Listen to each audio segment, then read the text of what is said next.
حول ولا قوة إلا بالله العلي العظيم بسم الله الرحمن الرحيم الحمد لله رب العالمين الصلاة والسلام على سيدنا ونبينا وشفيع ذنوبنا أبي القاسم محمد اللهم صل على محمد وآل محمد وعلى آله الطيبين الطاهرين المعصومين المظلومين سيما بقية الراح في الأرض روحي وأرواح العالمين لخذوا بلا ولعن الله أعداءهم أجمعين من الأولين والآخرين صلوات اللهم صل على محمد وآل محمد أما بعد فقد قال الله تبارك وتعالى في كتابه المجيد وفرقانه الحميد بسم الله الرحمن الرحيم إنا أعطيناك الكوثر صلوات محمد اللهم صل على محمد وآل محمد حاضران مجلس سلام علیکم ورحمۃ اللہ وبرکاتہ. وعلیکم السلام ورحمۃ اللہ وبرکاتہ. آئیے حسب دستور اپنی مجلس کا آغاز سب مل کر دعائے سلامتی امام زمان سے کریں. اللهم صل على محمد وآل محمد. بسم الله الرحمن الرحيم. اللهم كل وليك الحجة ابن الحسن صلواتك عليه وعلى آبائه في هذه الساعة وفي كل ساعة وليا وحافظا وقائدا وناصرا ودليلا وعينا حتى تسكنه أرزك توا وتمتعه فيها سبيلا.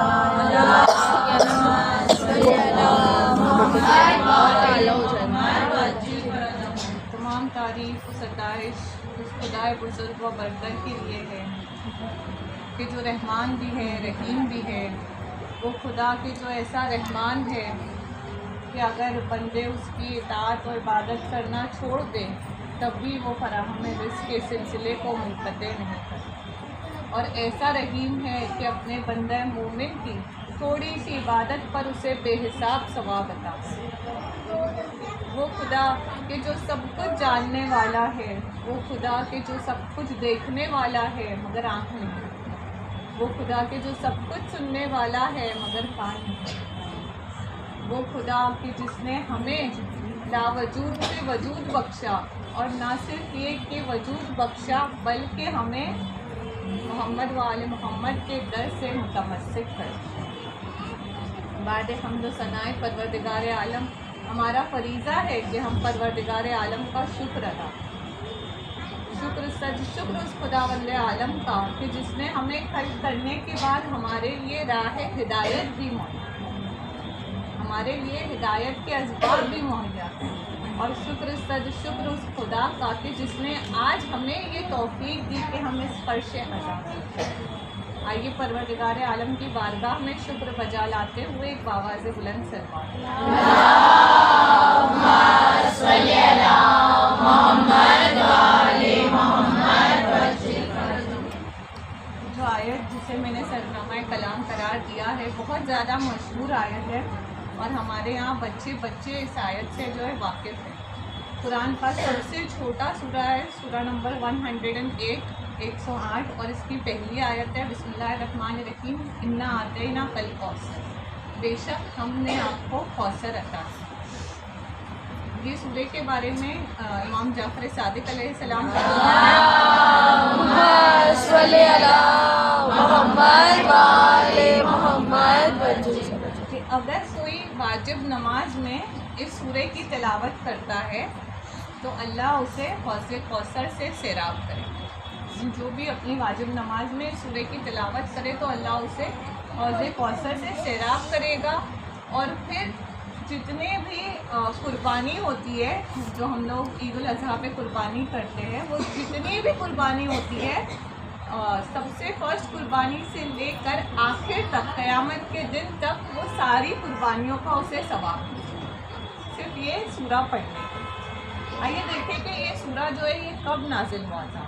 یہ سورہ جو ہے مکی سورہ ہے اور یہ نازل ہوا تھا جب رسول اللہ صلی اللہ علیہ وآلہ وسلم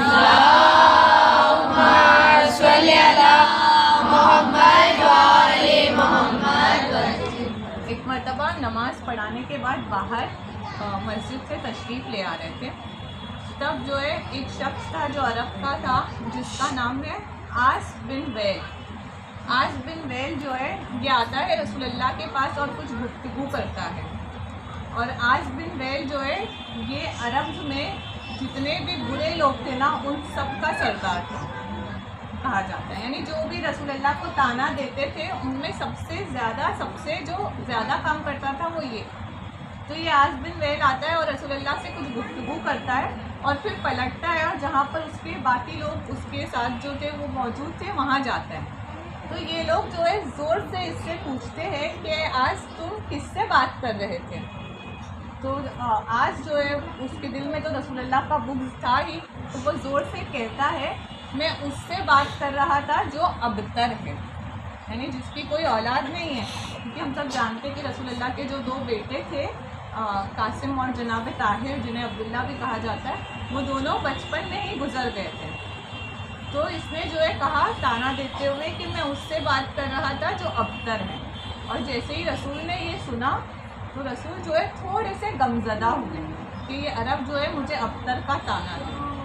تبھی جبرائیل آئے اس آیت کو لے کر جس میں اللہ نے کہا کہ اے رسول ہم نے آپ کو کوثر عطا. کوثر کا مطلب ہوتا ہے بے حساب, یعنی بہت زیادہ. انگلش میں جسے ہم ابنڈنٹ کہتے ہیں, ابنڈنس. کوثر یعنی بہت زیادہ, یعنی ہم نے آپ کو جو ہے کثیر اولاد عطا کی ہے. آپ ابتر نہیں ہیں, یقیناً آپ کے دشمن ابتر. جب یہ آیت لے کر جبرائیل نازل ہوئے تب رسول اللہ جو تھوڑے سے غمزدہ تھے وہ خوش ہو گئے. اور رسول اللہ کی جو ہے خوشی کا باعث یہ آیت ایک کلمات ہے اللہم صلی علی محمد وآل محمد. اور پھر ہم سب جانتے ہیں کہ آج تک الحمدللہ دنیا کے ہر کونے میں یہ اولاد جو ہے موجود ہے. جناب زہرا سلام اللہ علیہ کی اولاد جو سادات ہے وہ آج تک دنیا کے ہر کونے میں موجود ہے. یعنی اللہ نے واقع کیسی کثیر تعداد میں اولاد عطا کی کہ آج بھی ہمیں اتنا زیادہ مارا جاتا ہے, ہم پر اتنے ظلم ہوتے ہیں, اتنا شہید کیا جاتا ہے, مگر پھر بھی جو ہے دنیا میں ہر کونے میں آپ کو کہیں نہ کہیں ایک نہ ایک شیعہ تو نظر آتی ہے. اور یہی ہوا کہ یہ آیت جو رسول اللہ کے لیے آئی بشارت بن کے, رسول اللہ جو ہے خوش ہوئے اس آیت سے. اور پھر رسول اللہ ہمیشہ جناب فاطمہ زہرا سلام اللہ علیہ کو دیکھ کر بھی تھی. اللہم صلی علی محمد وآل محمد. اور خود رسول اللہ فرماتے ہیں کہ فاطمہ جو ہے وہ میرے دل کی ٹھنڈک. فاطمہ سے مجھے خوشی محسوس ہوتی ہے. فاطمہ جو ہے وہ میرے دل کے لیے خوشی کا باعث ہے. اور ان کے بیٹے جو ہے یہ میرے دل کے پھل ہے, میرے دل کے میوے ہیں ان کے بیٹے. اور ان کے شوہر جو ہے وہ میری آنکھوں کی ٹھنڈک. اور پھر آگے اسی حدیث میں رسول اللہ فرماتے ہیں کہ اور ان کے جو فرزند ہوگے, یعنی 11 امام جو ان کی نسل سے ہوگی, رسول اللہ کہتے ہیں کہ ان کے جو فرزند ہے وہ جو ہے اللہ کے امین ہے دنیا پر اور اللہ کی مضبوط رسی. اور جو بھی ان سے جڑا ہوا رہے گا وہ کبھی بھی گمراہ نہیں. یعنی یہ آج ہمارے لیے میسیج ہے. اگر ہم کہیں کہ ہم دور غیبت میں جی رہے, ہمارے امام ہمارے ساتھ میں موجود نہیں ہیں, تو اگر ہم امام سے متمسک رہیں گے, اگر ہم امام سے جڑے ہوئے رہیں گے تو ہم کبھی بھی گمراہ نہیں ہوں. ہم لوگ کہتے ہیں نا کہ آخری زمانے کے لیے بہت احادیث ملتی ہے کہ لوگ جو ہے وہ صبح گھر سے تو ایمان پر نکلیں گے, مگر جب شام کو گھر پہ واپس آئیں گے تو ان کا ایمان جو ہے ان کے دل سے نکل چکا ہوگا. کہتے کہ آخری زمانے میں ایمان جو ہے وہ آنکھوں میں سرمے کی طرح ہوگا کہ جب لگاتے ہیں تو پتہ چلتا ہے مگر وہ کب نکل جاتا ہے پتہ نہیں چلتا ہے. اتنا زیادہ ڈفیکلٹ ہے اپنے ایمان کو سنبھالنا، اتنا زیادہ مشکل ہے اپنے ایمان کو سنبھالنا، مگر رسول اللہ فرما رہے کہ اگر فاطمہ زہرا سلام اللہ علیہ کی اولاد سے یعنی امام وقت سے متمسک رہو گے، جڑے ہوئے رہو گے، ان کی رسی کو تھامے ہوئے رہو گے، تو پھر ہرگز کبھی بھی تم گمراہ نہیں۔ ایک سلوات پڑھیں۔ اللہم صلی علی محمد وآل محمد۔ جناب سدیر سرفی جو ہے یہ امام جعفر صادق علیہ السلام سے روایت بیان کرتے ہیں کہ امام جعفر صادق علیہ السلام فرماتے ہیں کہ میں نے اپنے والد سے یعنی امام محمد باقر علیہ السلام سے سنا، جنہوں نے اپنے والد سے سنا، اس طرح امام علی علیہ السلام تک سلسلہ جاتا اور امام علی علیہ السلام نے رسول اللہ صلی اللہ علیہ وآلہ وسلم سے اللہم صلی علی محمد وآل محمد۔ اس حدیث کو سنا کہ رسول اللہ فرماتے ہیں کہ فاطمہ جو ہے وہ نور ہے اور اللہ نے ان کے نور کو جو ہے وہ جنت سے آسمانوں سے پہلے خلق کیا ہے اور جناب آدم سے بھی پہلے خلق کیا۔ تو راوی جو تھا اس نے پوچھا کہ یا رسول اللہ اگر فاطمہ زہرا سلام اللہ علیہا نور ہے تو کیا یہ انسان نہیں ہے؟ تو رسول اللہ فرماتے ہیں کہ نہیں یہ انسان ہے۔ رسول اللہ فرماتے ہیں کہ یہ جو ہے یہ حور الانسیاء ہے، یعنی انسانوں میں حور کی طرح سے، جیسے جنت کی حور ہوتی ہے مگر جناب فاطمہ زہرا سلام اللہ علیہ انسان ہی ہے مگر جو ہے نورانی انسان ہے، عام عورتوں کی طرح وہ نہیں ہے۔ اس کے بعد میں راوی کہتا ہے کہ میں نے پوچھا کہ یا رسول اللہ اگر جناب فاطمہ زہرا سلام اللہ علیہ کو جو ہے اللہ نے آدم علیہ السلام سے بھی پہلے خلق کیا تھا تو پھر جناب فاطمہ زہرا سلام اللہ علیہ رہتے کہاں تھے؟ تو رسول خدا صلی اللہ علیہ وآلہ وسلم فرماتے ہیں کہ عرش الہی کے نیچے۔ اور پھر کہا کہ ان کی غذا کیا تھی؟ راوی نے سوال کیا کہ یا رسول اللہ ان کی غذا کیا تھی؟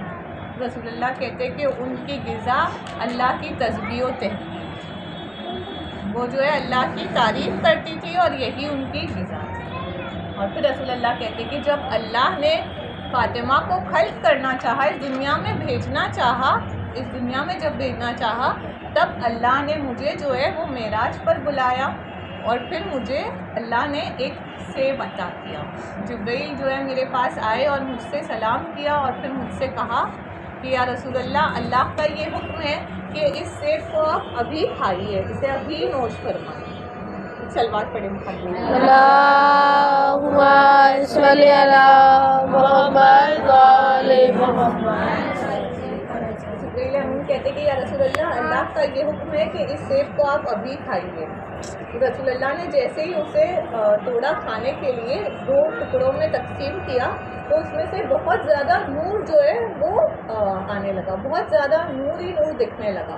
تو ایک مرتبہ رسول جو ہے تھوڑا سا پیچھے ہٹ گئے تو پھر اللہ کی وحی ہوئی کہ محمد آپ گھبرائیے نہیں، اسے آپ کھا لیجیے، اسے آپ تناول فرمائیے اور اس سے جو ہے فاطمہ زہرا ہو۔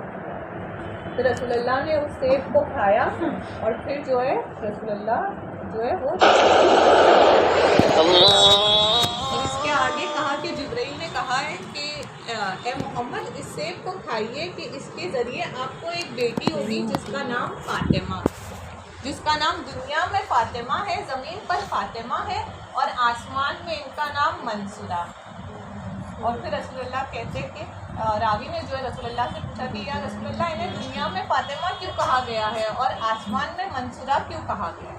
تو رسول اللہ کہتے کہ انہیں دنیا میں فاطمہ اس لیے کہا گیا ہے کہ یہ اپنے چاہنے والوں کو جو ہے وہ جہنم کی آگ سے بچائے گی۔ اور پھر رسول اللہ کہتے کہ اور انہیں جو ہے منصورہ آسمانوں پہ اس لیے کہا گیا ہے، منصورہ یعنی وہ کہ جس کی مدد کی جائے۔ کہا کہ یہ اللہ کی طرف سے لوگوں کے لیے مدد کے طور پر آئے گی، یعنی آخرت میں قیامت کے دن جو ہے جناب زہرا سلام اللہ علیہا جو ہے وہ اللہ کی مدد بن کے لوگوں کی مدد کرے گی، یعنی اپنے شیعوں کی مدد کرے گی۔ کیسے کرے گی کہ اگر کوئی شیعہ ہوگا جس کے اعمال سے برے ہوگے اور خدا نہ کرے وہ جہنم میں ڈالا جا رہا ہوگا تو جناب زہرا سلام اللہ علیہا مدد بن کے اسے جہنم سے جو ہے روکے گی اور جنت میں۔ سلوات صلی علی محمد وآل محمد۔ یہ جناب زہرا سلام اللہ علیہ کی محبت ہے کہ جو ہمیں جنت میں لے کر جائے۔ اور عزیزو اس کے آگے روایت میں ملتا ہے کہ ایک مرتبہ ایک شخص تھا جو بہت زیادہ پریشان تھا یہ سوچ کر کہ کیا میں جناب زہرا سلام اللہ علیہ کے شیعوں میں شامل ہوتا ہوں یا نہیں. تو اس نے اپنی زوجہ سے کہا کہ تم جاؤ بیوی کی خدمت میں اور جا کے بیوی سے پوچھو کہ کیا میں ان کا شیعہ ہوں یا نہیں. تو یہ زوجہ جو ہے یہ آتی ہے بیوی کے پاس اور آ کر پوچھتی ہے کہ بیوی میرا شوہر جو ہے وہ یہ جاننا چاہتا ہے کہ کیا وہ آپ کا شیعہ ہے یا نہیں. تو بیوی زہرا سلام اللہ علیہ جو ہے اس کو ہاں یا نہ میں جواب نہیں دیتی. کیوں نہیں دیتی ہے؟ کیونکہ اگر بیوی اسے ہاں یا نہ کہہ دیتی تو اس کا مسئلہ تو حل ہو جاتا، مگر جو قیامت تک آنے والے لوگ ہیں وہ کیسے سمجھتے کہ ہم شیعہ ہیں یا نہیں ہیں. تو پھر جو ہے بیوی اسے کہتی ہے کہ 4 کوالٹیز ہے، 4 خصوصیات ہے، اگر یہ تمہارے اندر ہے تو تم ہمارے شیعہ ہو، اور اگر یہ تمہارے اندر نہیں ہے تو پھر تم ہمارے شیعہ نہیں.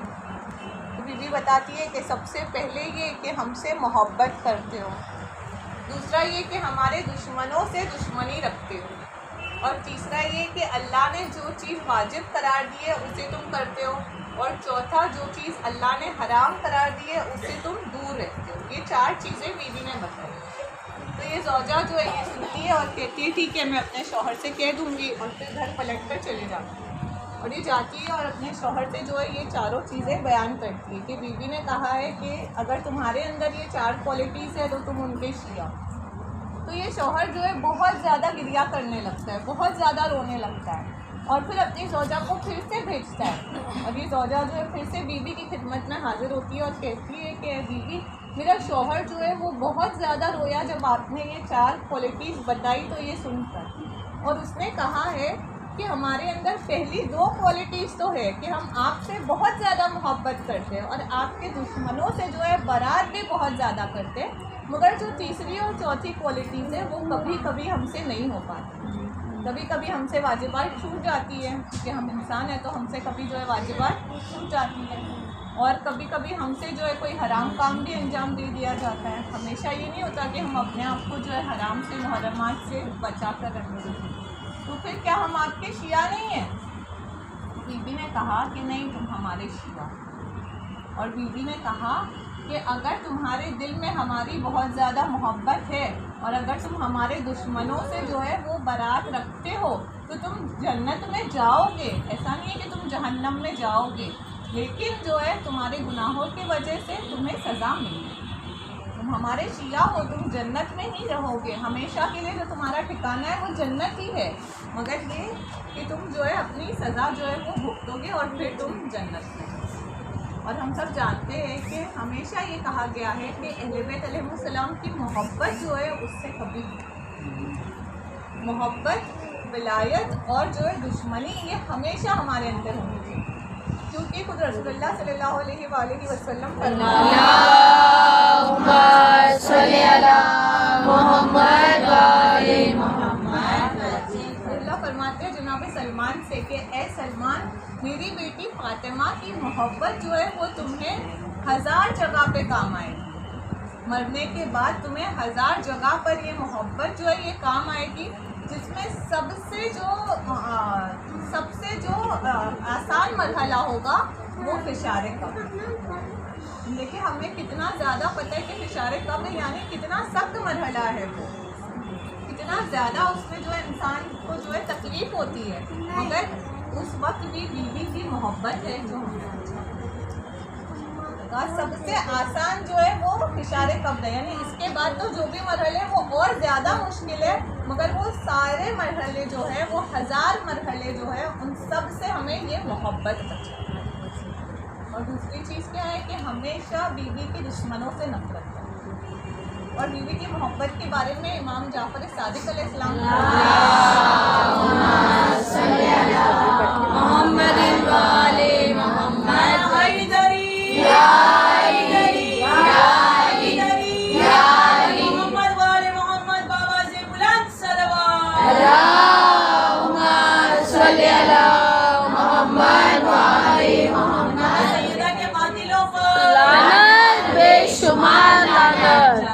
ایک شخص نے آ کر امام جعفر صادق علیہ السلام سے سوال کیا کہ مولا ہمیں یہ کیسے پتہ چلے گا کہ اللہ کا لطف و کرم ہم پر باقی ہے یا نہیں.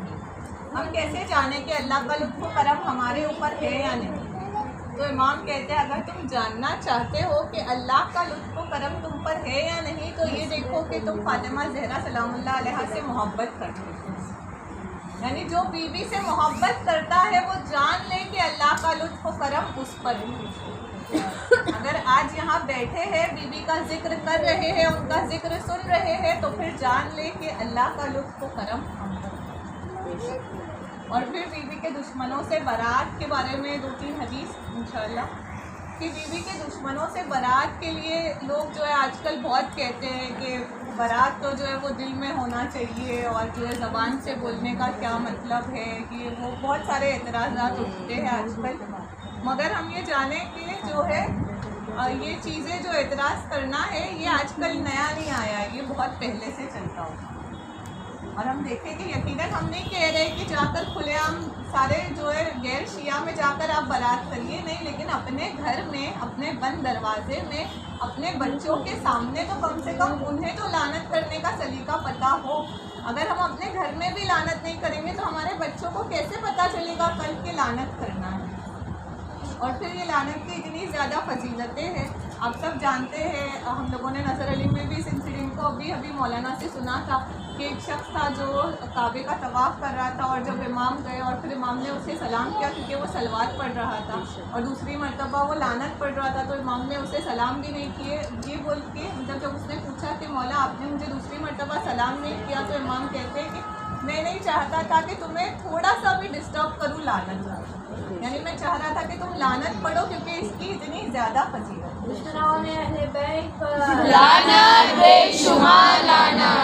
اسی طرح کا ایک اور واقعہ ملتا ہے کہ ایک شخص تھا جس نے امام کی خدمت میں, چھٹے امام کی خدمت میں وہ 2 قمیص سل کر لایا تھا. وہ اپنے ہاتھوں سے 2 قمیص سل کر لایا تھا اور پھر اس نے آ کے امام کی خدمت میں دونوں قمیص کو جو ہے پیش کیا اور کہا کہ مولا ان دونوں میں سے آپ کون سی لینا پسند کرو گے؟ یہ ایک قمیص جو ہے یہ میں نے جب میں اسے سل رہا تھا تو اسے سلتے ہوئے میں صلوات پڑھ رہا تھا اور یہ جو دوسری قمیص ہے اسے سلتے ہوئے میں لعنت پڑھ رہا تھا. تو امام نے اس قمیص کو چنا جس میں اس نے لعنت پڑھی.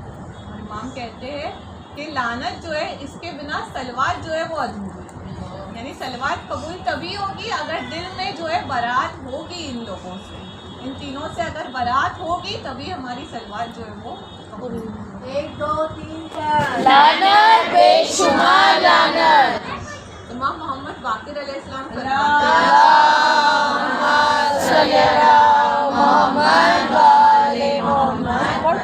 کہ یقیناً قیامت تک جو ہم پر اور ہمارے شیعوں پر کوئی ایسی مصیبت نہیں ہے جو آتی ہے مگر اس کی وجہ یہ تین. یعنی جو بھی مصیبت اگر ہم لوگوں پر کوئی آ رہی ہے نا تو وہ ان تینوں کی وجہ سے. اگر یہ تینوں نہیں ہوتے تو آج جو ہے دنیا کا پورا ماحول جو ہے وہ الگ ہوتا. پھر وہ مصلحت الہی تھی مگر جو بھی اگر کسی پر مصیبت آ رہی ہے تو وہ ان تینوں کے وجہ سے آ رہی ہے. اور اگر مصیبت آ رہی ہے تو ان پر زیادہ سے زیادہ لعنت. اگر اسے تھوڑا سا میں سمجھا دوں کہ ہم دیکھیں کہ اگر امام علی علیہ السلام کا حق نہیں چھینا جاتا ان تینوں کی وجہ سے تو پھر امام کی حکومت ہوتی تو وہ کیسی عدل و انصاف والی حکومت ہوتی. اور ان کے بعد جو ائمہ کی حکومت ہوتی اور پھر جب ہمارے امام کی حکومت ہوتی, یعنی آج امام پردے غیب میں نہیں ہوتے اور اگر امام پردے غیب میں نہیں ہوتے تو ہم پر جو بھی مصیبت آ رہی ہے وہ کوئی بھی مصیبت نہیں ہوتی. کہ ہم دیکھیں کہ جب امام کے ظہور کے بعد کی اگر ہم روایت پڑھیں تو اس میں یہی ملتا ہے کہ کوئی شیعہ پر جو ہے کوئی بھی تکلیف نہیں ہوگی. آج موسٹلی جو تکلیف ہوتی ہے وہ 3 چیزوں میں ڈیوائڈ ہوتی ہے کہ یا تو پھر لوگ جو ہے وہ غریب ہیں, یا جو ہے رزق کے لیے پریشان ہیں, یا بیمار ہے بیماری کی وجہ سے پریشان ہے, یا پھر خوف کا عالم ہے. یعنی سیف نہیں ہے شیعہ جو ہے وہ امن میں نہیں ہے. مگر امام کے ظہور کے بعد یہی 3 چیزیں جو ہے بتائی گئی ہیں کہ اس طرح سے امن و امان ہوگا کہ ایک عورت جو پوری طرح سونے میں جو ہے پوری طرح اس نے سونا پہنا ہوگا, سر سے لے کے پیر تک وہ سونے سے ہوگی اور وہ چل کے اکیلے جائے گی رات میں مگر اسے کوئی جو ہے وہ کچھ نہیں کرے گا, وہ ایک دم سیف رہے گی. اور رزق کے لیے کیا جاتا ہے کہ اتنے زیادہ لوگوں کے پاس رزق ہوگا کہ جو صدقہ ہے اور خیرات ہے وہ لیے پھریں گے مگر کوئی لینے والا نہیں ہوگا کیونکہ ہر کوئی کہے گا کہ ہمارے پاس بھی اتنا ہے کہ ہم نہیں لے سکتے. اور پھر صحت کے لیے کہا جاتا ہے کہ جب امام کا ظہور ہو جائے گا تو پھر کوئی بیمار نہیں ہوگا. تو یہی چیزیں ہوتی دنیا میں اگر وہ تینوں نہ ہوتے، اگر امام علیہ السلام کا حق نہ چھینا، یعنی آج ہم پر جو بھی پریشانی آ رہی ہے وہ ان لوگوں کی وجہ سے آ رہی ہے، اور اگر کوئی بھی پریشانی آ رہی ہے تو ہم ان تینوں پر لعنت کیجیے۔ اور محمد وعلی محمد صلی اللہ علیہ اللہم صلی علی محمد وآل محمد وسلم۔ اور پھر جو ہے ہم سب جانتے ہیں کہ اپنے آخری ایام میں جب شہزادی تھی اور یہ لوگ جو ہے شہزادی سے ملنے کے لیے آئے تھے، جب زبردستی آئے تھے، تو پھر شہزادی نے جو ہے انہیں سلام تک کا جواب نہیں دیا تھا، جبکہ ہم جانتے ہیں کہ سلام کا جواب جو ہے وہ واجب ہے، مسلمان اگر سلام کرے تو جواب دینا واجب ہے۔ تو معذاللہ شہزادی جو ہے کوئی واجب کام تو چھوڑ نہیں سکتی ہے، یعنی شہزادی انہیں مسلمان نہیں سمجھتی۔ اب جو لوگ ہم سے کہتے ہیں نا کہ جیسے بھی تھے تو مسلمان، تو نہیں، یہ مسلمان نہیں تھے، کیونکہ ہماری شہزادی انہیں مسلمان نہیں سمجھتی تھی، اس لیے ہم بھی انہیں مسلمان نہیں سمجھتے۔ اور پھر امام محمد باقر علیہ السلام فرماتے ہیں اللہم صلی علی محمد وآل محمد وسلم۔ کہ امام علیہ السلام ہمیشہ نماز شب کے قنوت میں دعائے صنم قریش پڑھتے ہیں۔ دعائے صنم قریش میں کیا ہے؟ ان لوگوں پر لعنت ہے۔ اور امام علیہ السلام جو ہے وہ اپنی سب سے افضل مستحب نماز کون سی ہے؟ نماز شب ہے، جو اللہ کو سب سے زیادہ پسند ہے، اس کے قنوت میں امام جو ہے دعائے صنم قریش پڑھتے ہیں۔ تو ہمیں بھی چاہیے کہ ہم دعائے صنم قریش ضرور پڑھیں، اگر شب نماز پڑھ سکتے اور اس میں پڑھ سکتے تو بہت اچھی بات ہے، مگر اگر نہیں پڑھ سکتے تو دعائے صنم قریش تو ضرور صلوات پڑھیں۔ اللہم صلی علی محمد وآل محمد۔ بس آخری روایت، آخری واقعہ اور پھر انشاءاللہ ربط مسائل۔ ایک مرتبہ جابر ابن عبداللہ انصاری کہتے ہیں کہ میں پانچویں امام کی خدمت میں موجود تھا، اور پھر میں نے مولا سے کہا، بہار کی یہ روایت ہے، کہتے کہ میں نے مولا سے کہا کہ مولا مجھے آپ کی دادی جناب فاطمہ زہرا سلام اللہ علیہ کے بارے میں آپ کوئی ایسی حدیث بیان کیجیے یا کوئی ایسی بات بیان کیجیے جو جب میں آپ کے شیعوں کو سناؤں تو وہ سب جو ہے خوش ہو جائے اور سب جو ہے وہ مسکرانے لگے۔ تب امام کہتے ہیں کہ سنو جاؤ، اور پھر امام بیان کرتے ہیں کہ جب قیامت کا دن ہوگا تب سارے لوگ موجود ہوں گے، اول سے لے کے آخر تک جتنے بھی لوگ ہیں سب کے سب موجود ہوں گے، اور اس حال میں جو ہے ایک ندا دی جائے گی کہ جتنے رسول تھے، جتنے انبیاء تھے، سب کے لیے ممبر سجایا، اور پھر ان میں جو سب سے افضل ممبر ہوگا وہ ہمارے جد رسول اللہ صلی اللہ علیہ وسلم۔ اللہم صلی علی محمد وآل محمد وسلم۔ سب سے اونچا، سب سے زیادہ نورانی اور سب سے زیادہ سجا ہوا وہ ممبر، اور جب رسول اللہ اس پر بیٹھیں گے پھر کہا جائے گا کہ اے رسول آپ جو ہے ایک تقریر جو ہے وہ کریے۔ رسول اللہ جو ہے ایک اسپیچ دیں گے، ایک تقریر دیں گے، اس کے بعد میں جتنے نبی کے جتنے وسیع ہیں ان سب کے لیے ممبر کو سجایا جائے، اور ان سب میں جو سب سے زیادہ اچھا، سب سے زیادہ افضل ممبر ہوگا وہ امام علیہ السلام، جو سب سے زیادہ خوبصورت ہوگا اور سب سے زیادہ بلند ہوگا وہ امام علیہ السلام کا۔ اللہم صلی علی محمد وآل محمد وسلم۔ اور پھر امام علیہ السلام اس پر بیٹھیں گے اور پھر کہا جائے گا کہ یا علی آپ بھی ایک تقریر کریں، امام علیہ السلام بھی ایک تقریر کریں۔ اس کے بعد میں جو نبی کے فرزند ہیں ان کے لیے ممبر کو جو ہے سجایا جائے، اور ان میں جو سب سے زیادہ افضل ممبر ہوگا وہ امام حسن اور امام حسین علیہ السلام کا ہوگا، اور پھر ان سے بھی کہا جائے گا کہ آپ تقریر کریے، اور پھر وہ بھی جو ہے وہ تقریر کریں گے، اور پھر کہا گیا کہ ایک مرتبہ ندا آئے گی کہ اے اہل محشر سب اپنی آنکھوں کو جھکا لیجیے، کیونکہ یہاں سے رسول اللہ کی بیٹی کی سواری ہے۔ عزیزو، تب رسول اور امام علیہ السلام کہیں گے کہ خدایا ہم کیوں اپنی نظروں کو جھکائے، ہم تو فاطمہ کے محرم۔ تب آواز آئے گی کہ اے علی، اے رسول آپ بھی نگاہوں کو جھکا لیجئے، کیونکہ فاطمہ جس حال میں آ رہی ہے وہ آپ سے برداشت نہیں۔ اور پھر جب سب لوگ نگاہوں کو جھکا لیں گے اور جناب فاطمہ زہرا سلام اللہ علیہ کی سواری آئے گی، اس کے بارے میں بھی ملتا ہے کہ وہ سواری ہوگی کہ جو سواری پوری طرح سے جو ہے وہ روبی سے سرخ یاقوت سے بھری ہوئی ہوگی، اور بیوی کے ہر ایک طرف جو ہے وہ 1,00,000 پورے ہوگی، دائیں جانب 1,00,000 پور ہوگی، بائیں جانب 1,00,000 پور ہوگی، بیوی کے آگے 1,00,000 پورے ہوگی، پیچھے 1,00,000 پورے ہوگی، اور بیوی اس طرح سے حوروں کی سائے میں جو ہے وہ آئے، اور بیوی اہل محشر کو جو ہے کراس کرتے ہوئے در جنت پر جائے۔ جب در جنت پر پہنچے گی تو بیوی رک جائے گی، اور پھر کہا جائے گا کہ اے میرے حبیب کی بیٹی، تم جنت میں داخل کیوں نہیں ہوتی؟ تو جناب فاطمہ زہرا سلام اللہ علیہ کہے گی کہ پروردگار، میں چاہتی ہوں کہ آج لوگوں کو میری منزلت پتہ چلے، میرا رتبہ پتہ چلے۔ اور پھر کہا جائے گا کہ جسے چاہو محشر کے عالم میں سے اسے اپنے ساتھ جنت میں لے جاؤ۔ امام کہتے ہیں کہ روایت کے جملے کہ جناب زہرا سلام اللہ علیہ جو ہے وہ محشر کے لوگوں کی طرف ایک نگاہ کرے گی، اور پھر ایک ایک شیعہ کو اس طرح چنیں گی جیسے ایک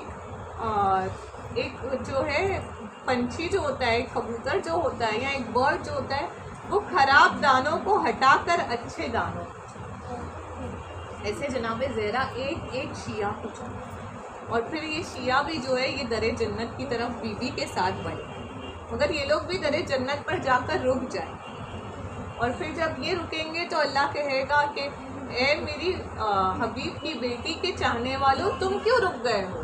تو پھر یہ شیعہ کہیں گے کہ پروردگار، ہم بھی آج اپنی منزلت دیکھنا چاہتے ہیں۔ پھر اللہ کہے گا کہ جاؤ اہل محشر میں تلاش کرو جو بھی تم سے اس لیے محبت کرتا تھا کہ تم فاطمہ سے محبت کرتے تھے، انہیں اپنے ساتھ جاؤ۔ یعنی آج اگر کوئی شیعہ ہے جو ہمیں نہیں پسند ہے، مگر ہم اس سے محبت کریں صرف اس لیے کہ یہ جناب زہرا سے محبت کرتا ہے، یہ اسی بیوی کی ماننے والی ہے جس کی ہم ماننے ہیں، صرف یہ سوچ کے ہم اس کے ساتھ جو ہے کوئی نیکی کرے یا اس سے محبت کرے، تو ہم بھی اس کے ساتھ جنت میں جائیں۔ کہا کہ جس نے تم سے اس وجہ سے محبت کی ہے اسے تم اپنے ساتھ جنت میں۔ اس کے بعد آگے اللہ کہے گا کہ جس نے تمہیں بی بی زہرا کے نام پہ کھانا کھلایا ہے اسے اپنے ساتھ جنت میں، جس نے تمہیں جناب زہرا کے نام پر پانی پلایا ہے اسے اپنے ساتھ جنت میں لے کر جاؤ۔ اور پھر آگے کہا گیا کہ جس نے جناب زہرا کی وجہ سے تمہاری غیبت ہونے سے بچائی ہے اسے بھی اپنے ساتھ۔ یعنی اگر ہم کسی کی غیبت کرنا چھوڑ دیں صرف اس لیے کہ یہ جناب زہرا سلام اللہ علیہ کی چاہنے والی ہے، تو پھر ہم بھی ان کے ساتھ جو ہے جنت میں داخل۔ یعنی اگر ہمارے سامنے کسی چاہنے والی اہل بیت کی غیبت ہو رہی ہے تو ضروری ہے کہ ہم جو ہے اس غیبت کو روک کے کریں۔ اور پھر عزیزوں کہا گیا ہے کہ علی اور رسول سے کیوں کہا گیا نگاہیں جھکانے کے لیے، کیونکہ جناب زہرا سلام اللہ علیہ اس حال میں آ رہی تھی کہ ان سے برداشت نہ ہو۔ کس حال میں آ رہی تھی جناب زہرا سلام اللہ علیہ کہ ایک ہاتھ میں جناب علی اصغر کا خون بھرا کرتا ہوگا، ایک ہاتھ میں امام حسین علیہ السلام کا خون بھرا کرتا ہوگا۔ ہاں عزیزو، جب یہ لے کر شہزادی آئیں گی تو تمام اہل محشر پہلے گریہ کریں گے، اور تمام شیعہ جو ہے وہاں بھی گریہ کریں گے، اور بیوی کو پرسہ اسی طرح پیش کریں گے۔ عزیزو، یہ وہ بیوی ہے کہ جس نے بد دعا نہیں کی، جس نے سارے درد جو ہے وہ برداشت کر لیے مگر بد دعا نہیں کی۔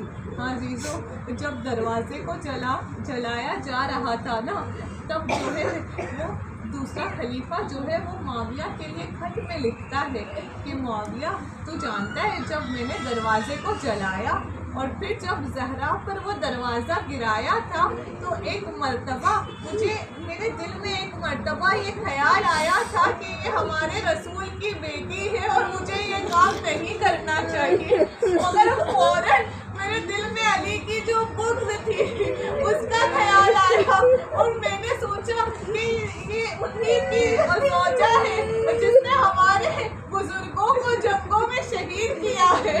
اور پھر جیسے یہ خیال غالب ہوا، میں نے دروازے پر اپنے پیر رکھے اور میں نے زہرا کو اور زیادہ در و دیوار کے بیچ میں دبایا اور میں اندر داخل ہوا۔ عزیزو، جب جناب زہرا پر جلتا ہوا دروازہ گرا تھا، جب ساری مصیبتیں ہوئی تھی، اور پھر جب ظالم نے امام علی علیہ السلام کی گردن میں رسی باندھی تھی اور مولا کو لے کر جا رہے تھے، اور جناب زہرا نے ایک مرتبہ امام علی علیہ السلام کو روکنا چاہا تو ظالم نے آپ کے بازو پر کسی نے تلوار سے وار کیا اور کسی نے تازیانہ مارا تھا، یہاں تک کہ شہزادی گری اور پھر بے ہوش ہو گئی تھی۔ یہاں پر امام علی علیہ السلام کو لے جایا گیا دربار میں، اور جناب سلمان ساتھ میں موجود تھے۔ کچھ وقت ہوا کہ شہزادی کو ہوش آیا اور شہزادی اٹھی اور کہا فضہ، اور فضہ مجھے میرے بابا کی چادر لا کر دو، اور فضہ میں باہر جاؤں گی، میں مسجد نبی میں جا کر ان لوگوں کے لیے بد دعا کرنا چاہتی ہوں۔ ایک مرتبہ جب شہزادی پہنچی ہے، مولا نے جناب سلمان سے کہا کہ سلمان جاؤ، جا کر زہرا کو روک لو، زہرا سے کہو کہ بد دعا نہ کرے۔